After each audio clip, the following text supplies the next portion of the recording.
Hello people, how y'all doing? I'm doing alright. I just can't help but to make another video on this spheroidiot Baltardio Lemming genius Ryan, who has attempted to come into my video and say prove me wrong, but he just bowed out looking the fool that he is. You know, when I start doing my comments, I have a tendency to be able to read my comment back and forth, adjust the wording, and make it a lot more comprehensive and get my thought across in a more direct manner so that I don't look the fool. I do not like making myself look like a fool. So, with that said, this here is off the video, Squaring the Circle, Spheroidiot, Baltardio, Lemming, Geniuses Can't Compute. Now, I left the video and this Ryan Lemming, he comes back in. You know, he did just change his name. He got rid of the L, Hui, or O, because I was calling him Ryan Lemming. But I'm going to continue to call him Lemming because that's exactly what he's acting like, is a lemming. So Lemming comes in here and he leaves this comment to me. It's a several part comment that I reply comments to each one of them, but there's only one question in it, but every one of his topics need addressed. It starts out, "You seem to have trouble," speaking to me of course, "understanding that a circle is not a sphere. Let's have a fun thought experiment. A cube is defined as a three-dimensional object having equal dimensions in the x, y, and z dimension. If I take a plane across the section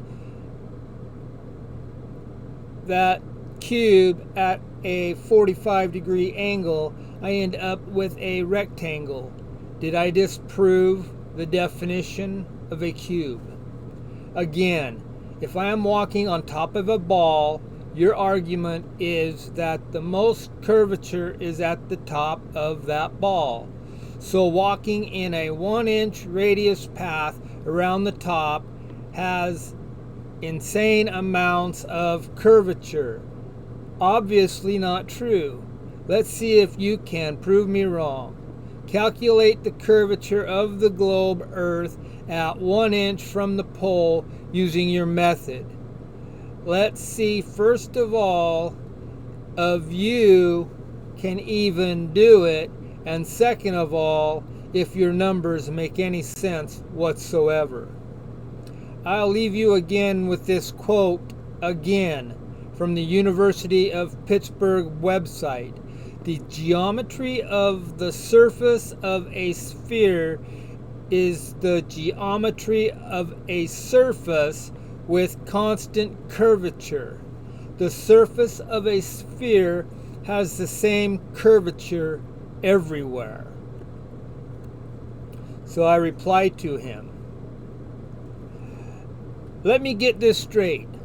If I were to take two different trips from 0 degree north latitude and 0 degree west longitude, the equator and prime meridian, one trip I go due north all the way around back to where I started. Second trip I head due west all the way around to where I started. The distance covered on both trips would be the same?" As in a question. "Now I take two more trips, but different routes. From the same starting points, of course. This time I start at the 45th degree north latitude and 0 degree west longitude. Trip 1 I head due north, all the way around back to where I started from. Trip 2 I head due east, clear back around to where I started from. And the distance covered in both trips are equal?" Let that sink in. 3 of the trips covered in the same equal distances. 1 did not. It was much shorter. What does that tell you? I will tell you for you. All curvature drop on a sphere is not equal.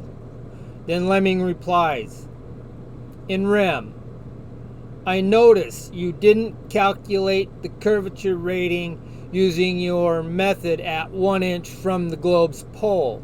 I'm waiting for your in-depth analysis. After all, as you just pointed out, I can walk around 360 degrees around the pole in one step if I am walking a 1-inch radius circle. Must be some pretty crazy Earth curve according to your methodology. I replied to him, I can't help it. Your professors were educated idiots not thinking outside the box and came up with this horseshit quote you keep throwing at me. The University of Pittsburgh website, the geometry of the surface of a sphere is the geometry of a surface with a constant curvature. The surface of a sphere has the same curvature everywhere. Had they thought outside the box, they would not have just thought about going down and away like longitude lines from the work point. They also would have thought going laterally around from the work points. You can't just believe what you hear or read. That is the main problem with you spheroid baltardio genius lemmings. I don't have to prove it. He already said so, or I read it in a book. You do not take the time to verify anything. I have probably forgotten more about the heliocentric universe than what you ever knew.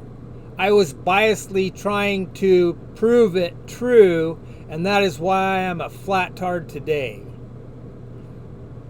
And I repeat to him, I'm quoting his, let's have a fun experiment.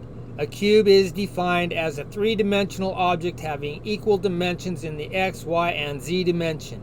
If I take a plane, a cross-section, that cube at a 45-degree angle, I end up with a rectangle. Did I disprove the definition of a cube?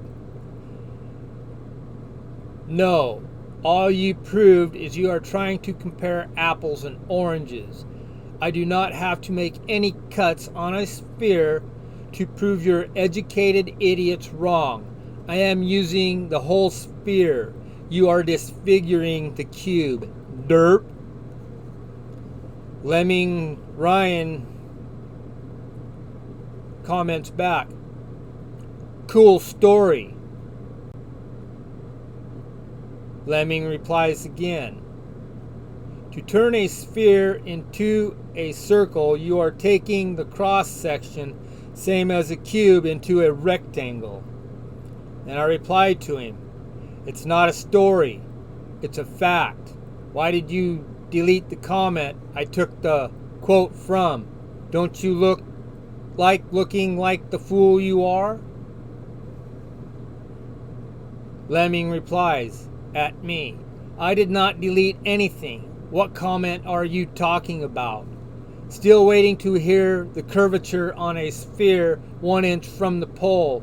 Let me know when you figure it out with your method. I reply back to the Lemming. Let me think, how will I ever do that? Hey, Rye Guy, will 7/8 of an inch from the pole be close enough? Lemming replies at me, sure, go for it. So did you imagine that I deleted something? I repeat to him after he tells me to go for it.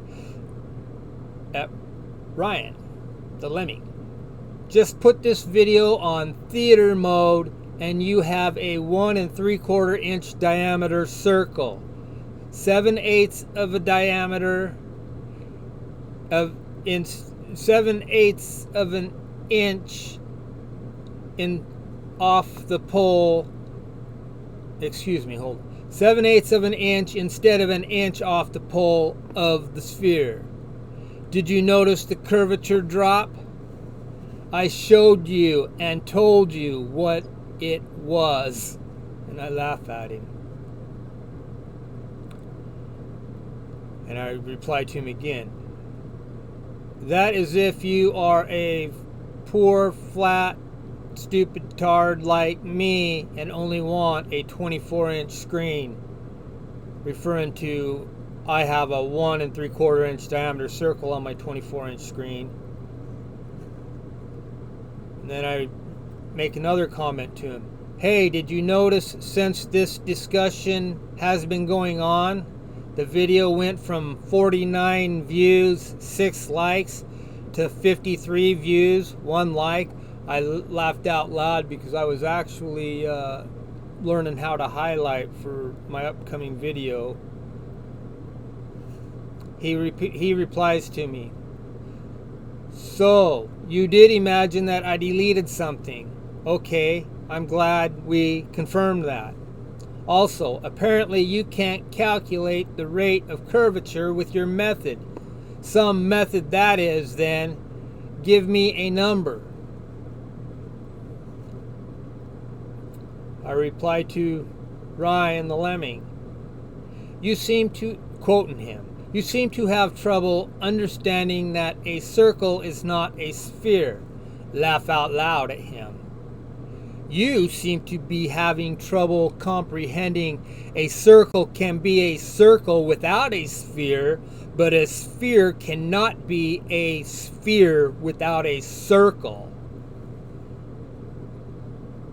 He replies to me, all right, well, let me know if you want to give me an actual curvature rate near the pole on a globe. See you. And I replied to Lemming, no, you did not delete it. I was just so far ahead of the comment I didn't go back far enough and missed it during the review.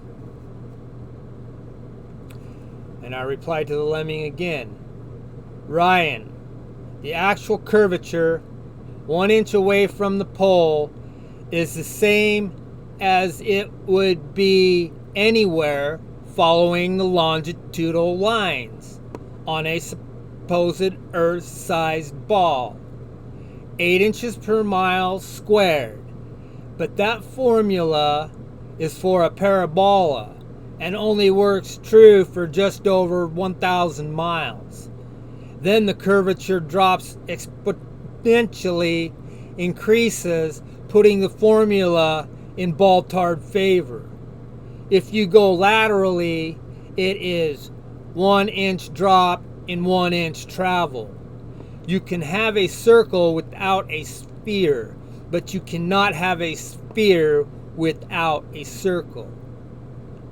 It is not that hard to figure out. You are just refusing to be wrong. That's a fact. He replies back to me. The Lemming replies, in RAM, 1 inch of drop per 1 inch traveled is a line. Try again. Final comment. Well over an hour ago, I reply at the Lemming Ryan. I'm going to start calling you Wrongo Ryan. No, 1 inch travel to 1 inch drop is not a line. It is actually a depiction of a slope as well as the maximum arc drop of a 1 inch radius circle before the circle starts tucking back into itself. There is no actual formula for a circle's arc drop rate. That is why the parabola drop formula 8 inches per mile squared is used. It is true for just over 1,000 miles in any longitudinal, not lateral. Your white coats are wrong. direction on a sphere with a 3,963 mile radius. Then you can move towards the 1,000 miles and go another 1,000 miles in any longitudinal direction. All longitudinal circumference lengths on a sphere are typical. The reason longitude is called longitude is because it is the absolute longest depictable circumference length on a sphere. The longest circumference length laterally is at the equator. Every latitude circumference length above and below the equator gradually reduces until it is a microdot, not LSD. No, not a line. Still, there are no lines on a sphere. A line is the shortest path from point A to point B. Now, you'll notice I mentioned my light ratio here dropped down to 1 at like 50.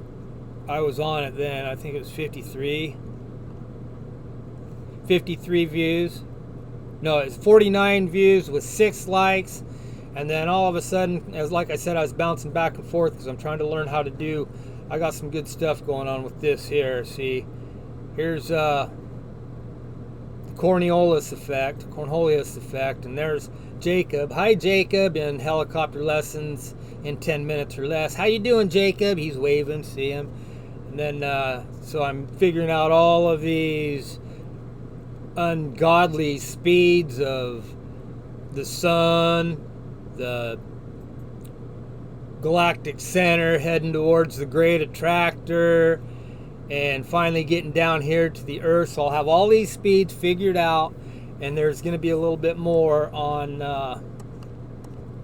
the Cornelius effect. So I'm going to go ahead and see if this number's changed again. Anytime I get up towards 5 or 6, my likes disappear. No, it's still at 5. I got one more view. Anyway, you folks, you have a good day. I hope you enjoyed this video, and I will be getting done with my upcoming one in a day or two. It takes a lot of time and effort. I'm using snip and clip or whatever it is, and then the artwork in this thing is just atrocious.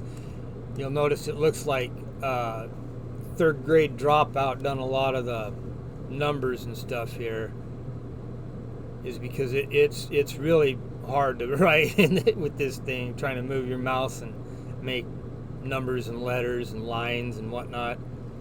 Anyway, that's all I have to say. I was just reading them comments and I'm rattling on. Now, you all have a good day and be well. Even you sphertoidiot fucks, be well.